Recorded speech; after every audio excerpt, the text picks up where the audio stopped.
This is the Kofford Books AuthorCast.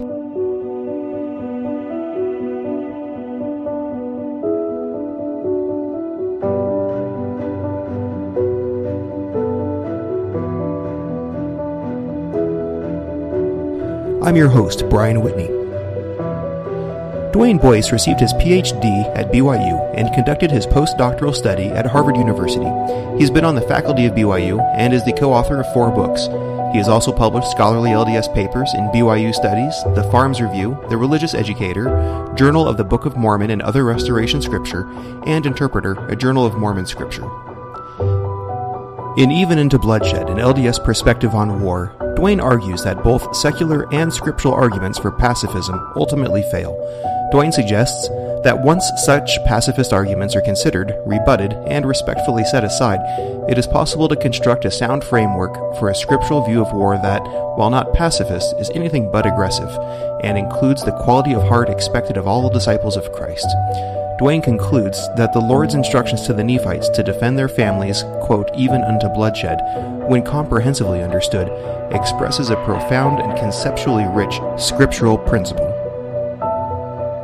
In this episode, we will interview Duane Boyce. Duane Boyce, thank you for coming on the podcast. Brian, it's great to be with you. Thank you. Great. Well, let's go ahead and talk a little bit about the topic of war. Friendly topic, everybody loves it. And when did you first become interested in the topic of war? Well, in one way or another, it's been kind of a long-standing interest of mine, and I think it's the kind of thing that at some level or other, everyone is interested in. It's often a back burner kind of question, but everybody's thinking about it. It's an important moral question, for example, and for Latter-day Saints, it's an important spiritual question as well. And it's just very important for people to think about. I think most people do, again, like I said, at least on a back burner kind of a basis. And as I have thought about the topic, and as I looked around, I really couldn't find anything from an LDS view that seemed to me to be systematic and comprehensive. I saw various statements here and there and various short discussions here and there, but really nothing you would call comprehensive. And that created a real curiosity on my part of what it would mean to examine the topic of war in a comprehensive way, considering many points of view, many claims, many arguments, and examining them all with some care. And that was something I didn't see in the literature, and I thought, I ought to take a stab at filling that gap. So what about your background led to this interest?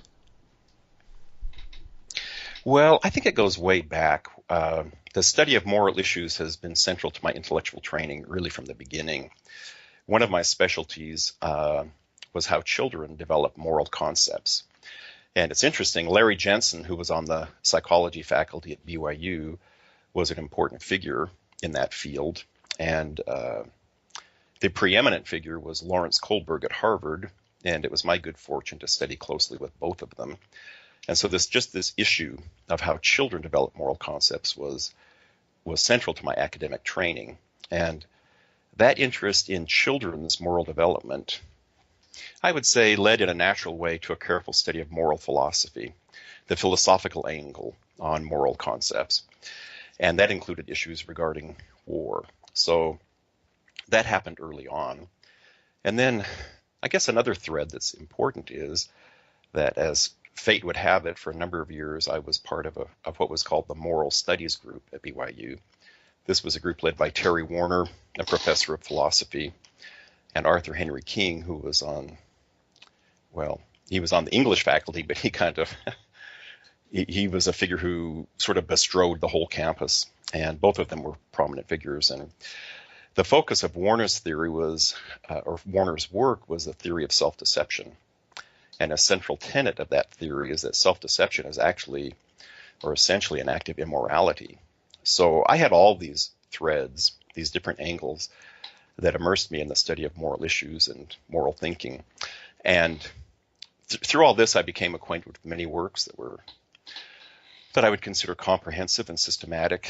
And so when it came time to thinking about war in particular from an LDS perspective, and I didn't seem to find something that was really thorough, it just was a natural interest of mine to see what we could do in the way of something pretty comprehensive. And so that's what I did. And those are sort of the threads that led to that interest. So what do you think that the most fundamental question about war is? Well, I think the most fundamental question is whether war can ever be justified. The classical pacifist position is that it can't be. The pacifist position is that war is always impermissible. It just can't be permitted. It's wrong. It's a moral wrong to engage in war. Now, that goes against most people's intuitions in my experience. And actually, most people can imagine circumstances where war is justified. And so a total denial of this, like pacifism is, seems implausible to those people. But there are people, certainly people, and some of them very famous, who adopt pacifism and promote that point of view, despite the intuitions of everyone else. And so pacifism is a serious position, I would say. And whatever people's intuitions, it can't be dismissed out of hand. And so that's the fundamental question in war. Can it be justified at all? And that's the beginning of any discussion, I think, on the topic. And it's the beginning and fundamental question of the book that I wrote, Even Unto Bloodshed. It starts with that issue. Can war be justified at all? And how does your book go on to address that question?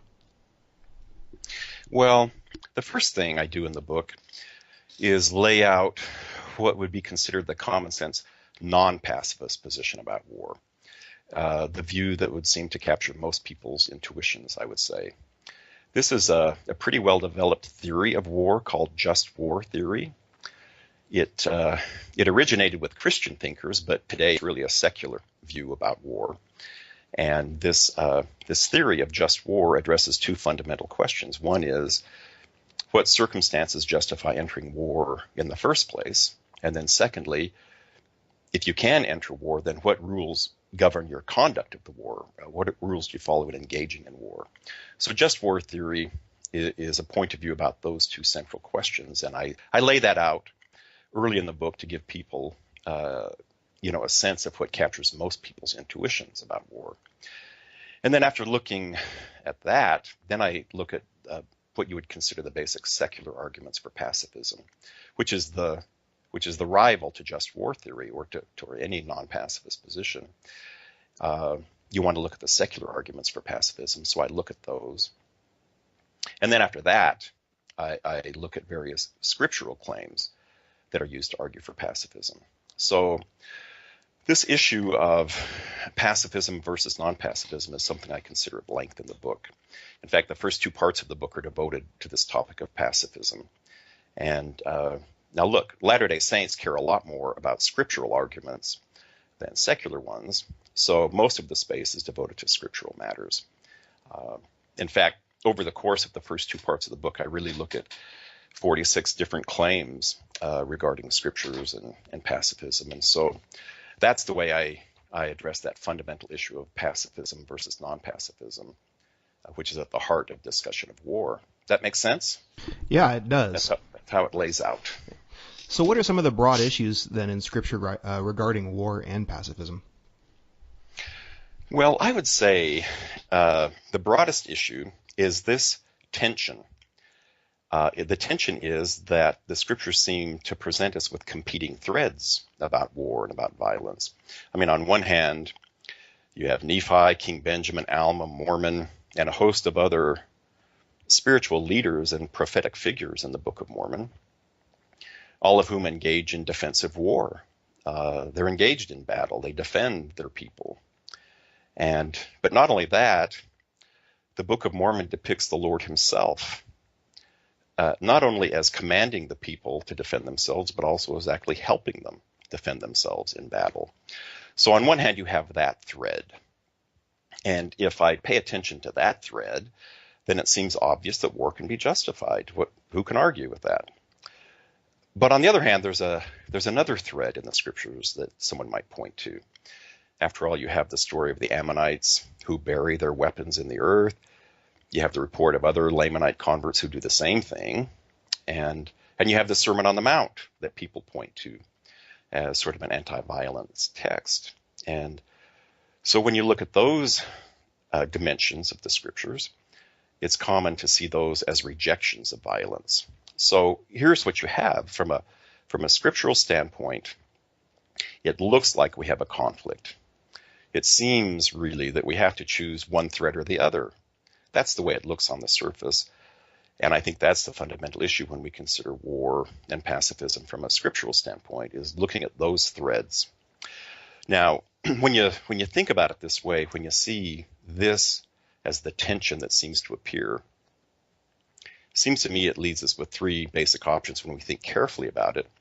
And they really call for some sober thinking when you consider the consequences of seeing these competing threads in the scripture. After all, if we have competing threads, then one possibility is that the scriptures genuinely contain competing threads. The scriptures don't speak with one voice, or there's competing threads. And that one of the threads teaches something false. I mean, one thread is right, one thread is wrong. For example, someone can argue, and people have, that Nephi, Alma, other spiritual figures in the Book of Mormon actually behaved wrongly when they went to battle. They were wrong to do that. And, so that's one consequence of seeing competing threads. Now, another possibility is that, the scriptures contain competing threads. That's the way it looks. And that one of the threads just teaches something better. One of the threads is simply more divine than the other. And this is not a very uncommon view.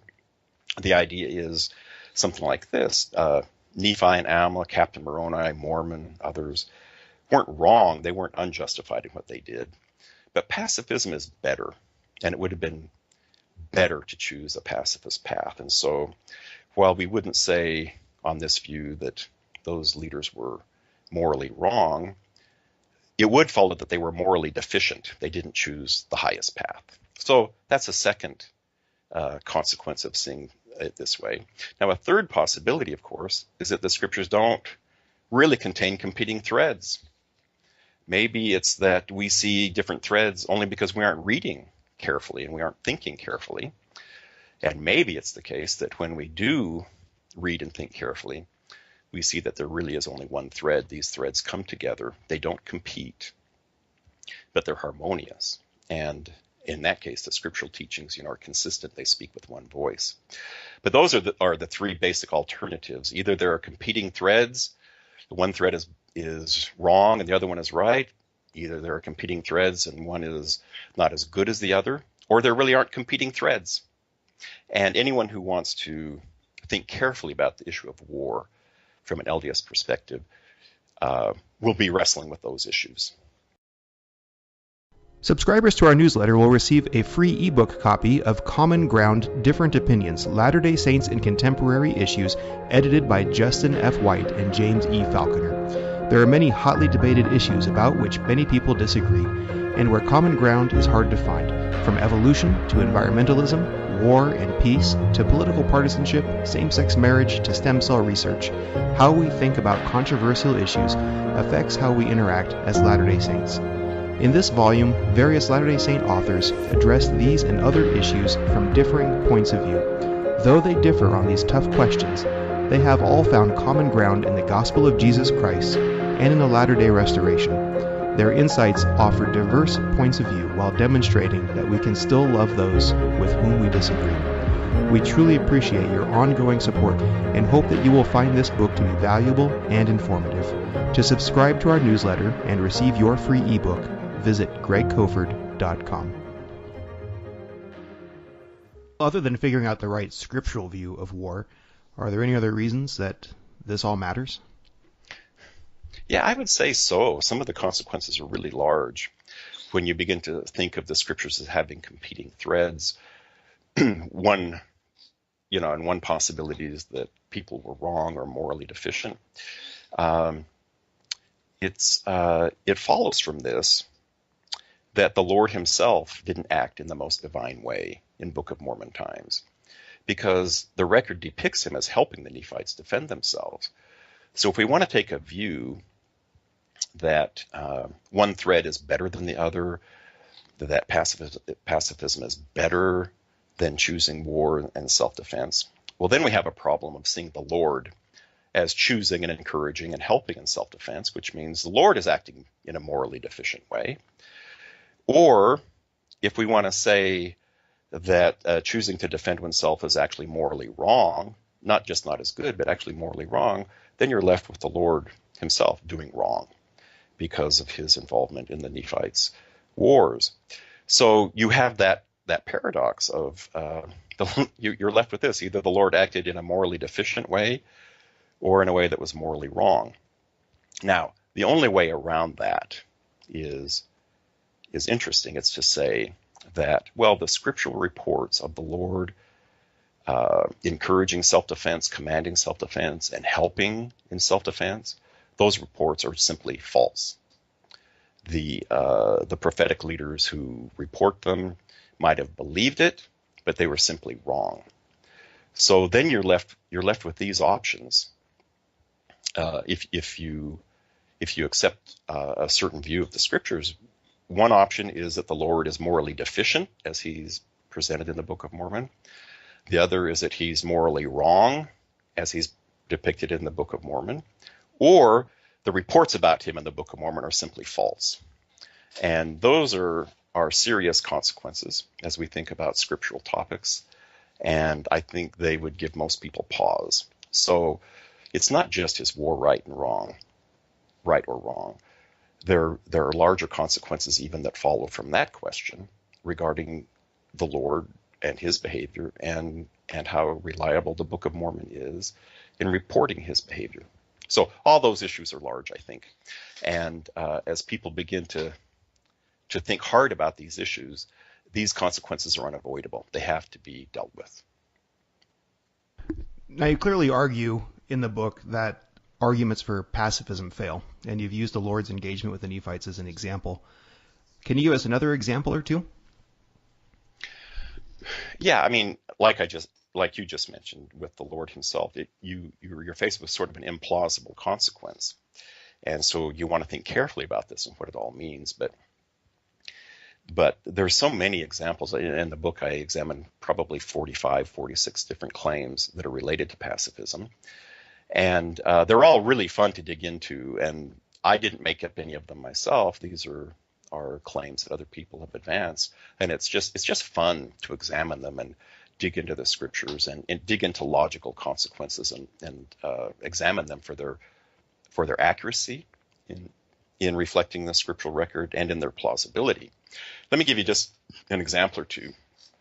As you asked, let's take the case of Nephi and Laban. It was years ago that I believe someone first said that you have Nephi killing Laban. It's presented in a way that the Lord is behind it, and therefore you have this violent act, and it's justified. There you go. But then someone wants to say, if you read Nephi later, he actually looks back on the episode with Laban, and he feels remorse for it. So now all of a sudden you have a picture of Nephi who feels bad about killing Laban. He feels guilty about it. And therefore it actually becomes an episode that favors pacifism, not non-pacifism, because here you have Nephi feeling bad about it. Okay, so that's a pacifist claim that's out there. That's really fun to examine. Another one is this idea that pacifism ends aggression, that pacifist response to aggression brings aggression to an end. And that's a claim that's been advanced, and it's advanced in the name of the Ammonites because, I mean, after all, we all know in Alma 24, the Ammonites prostrated themselves before their enemies, and their enemies repented. And then in Alma 27, the same thing happens. And if I look at just those two incidents in the story of the Ammonites, then I draw the conclusion that, hey, pacifist response to aggression brings aggression to an end. And then that itself can be used as an argument to argue for pacifism. So it must be the right way to behave if it brings aggression to an end. And so that claim is out there, and that's a fun one to examine, to look at, see what the strengths and weaknesses are of that point of view. And, of course, the most famous claim regarding pacifism is the Ammonites themselves. It's just so common to conclude that the Ammonites were pacifists, and they were such admirable people they must just set the standard for us. That must be how we ought to behave, just like the pacifists did. And it's just so common to draw that conclusion from the Ammonites and to argue that way. So now those are just 3 or 4, but there are many others that are covered in the book. And all I can say is that it's fascinating to dig into those claims and to see, how accurate they are, how plausible they are, and whether they fail or not, or whether they succeed or not. So is it possible to identify a scriptural view of war that reconciles the competing threads that you've mentioned, the self-defense thread and the pacifist thread? Yeah, I believe there is, very much so. I think when we read carefully and think carefully, and by that I mean when we read the scriptures in their totality, we don't read a single chapter, but we follow a people all the way through, or a plot all the way through. And when we don't make false assumptions, when we're really careful in our thinking, we don't bring false assumptions to our thinking, then I think we discover that there aren't 2 threads in the scriptures. The scriptures actually speak with one voice, and now that's quite an examination to dig into that and to see how what appears on the surface to be a case of conflicting threads, how they're not, how they actually speak with a single voice, and the scriptures do not work against themselves. That's a fascinating exercise. I think it's the major contribution of the book. I think, there might be a lot of people who could have made a better contribution than that, but as far as this book goes, I think it's the major contribution to show how it is that what appears on the surface to be a competition between scriptural teachings actually vanishes when we're careful in our thinking and reading. And how does Even Unto Bloodshed tie all of this together? Well, one of the things I discovered as I researched and prepared for this book was it's a most interesting thing that I can, well, not me, all of us, we can identify 5 key blocks of text that actually contain and distill all the scriptural teachings about war. Now, isn't that interesting? Because you have all these books of scripture, every one of them makes comments about war and has incidents about war, and yet all of the standard works, the teachings of them are actually captured in 5 blocks of text. I think that's an amazing thing. And here's what they are. One is the Sermon on the Mount. It's not possible to talk about living the gospel. It's not possible to talk about response to provocation without talking about the Sermon on the Mount. It's a fundamental text for what it means to live the gospel. So that's one key block of text that's important. Another one, it turns out, is Alma chapter 48. Alma chapter 48 is rich in its teachings about war and in distilling and capturing so many other teachings about war that appear in the scriptures, all located in one chapter. So it's extremely convenient to have that happen.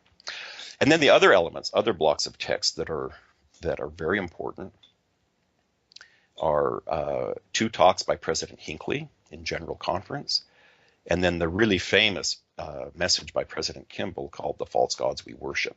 It's not possible to talk about war without talking about President Kimball's message, and there have been people who've taken that to be a pacifist message, which I understand. And so it's impossible really to come up with an LDS view of war without learning everything we can from that message. But those together, those 5 blocks of text, the Sermon on the Mount, Alma 48, 2 talks by President Hinckley, and the message by President Kimball, really capture all the teachings in the scriptures, and it's fascinating to find them all in those 5 places. Now, what I want to emphasize about it is this. When we look at these 5 blocks of text, it turns out, when we're careful in our thinking and our reading, that they present a single view of war. Now, the view has multiple facets because war has multiple facets. So you would expect that there would be multiple dimensions to this. But at heart, they're all harmonious. Now, I think it might surprise some to discover this, but the Sermon on the Mount does not compete with Alma chapter 48. it's so interesting because the Sermon on the Mount is all about peace and turning the other cheek, and Alma 48 is all about war, and yet they do not compete. And the message by President Kimball doesn't compete with the talks by President Hinckley. And I think many people might think they do, but it turns out that they don't. Now, what I think is significant about that really is what I said earlier, which is that the conclusion of all this is there aren't competing threads in the scriptures when it comes to war. It genuinely is the case that the various scriptural episodes and teachings all synchronize fully. At a deep level, they complement each other and harmonize. And I guess what I would say is that I think it's only natural for all of us as Latter-day Saints to hope that the scriptures provide clear direction on a matter as vital as war and violence. And the good news is that they do. Well, Duane, we appreciate your time and the work that you've done on such a challenging subject. Thank you for coming on today. Brian, it's been my pleasure. I appreciate the time very much. Thank you. That was Duane Boyce, author of Even Unto Bloodshed, an LDS Perspective on War, available in paperback and ebook. Thank you for listening to the Kofford Books AuthorCast. If you enjoy this podcast, be sure to subscribe and rate us in iTunes, and like us on Facebook for the latest news about our authors and releases.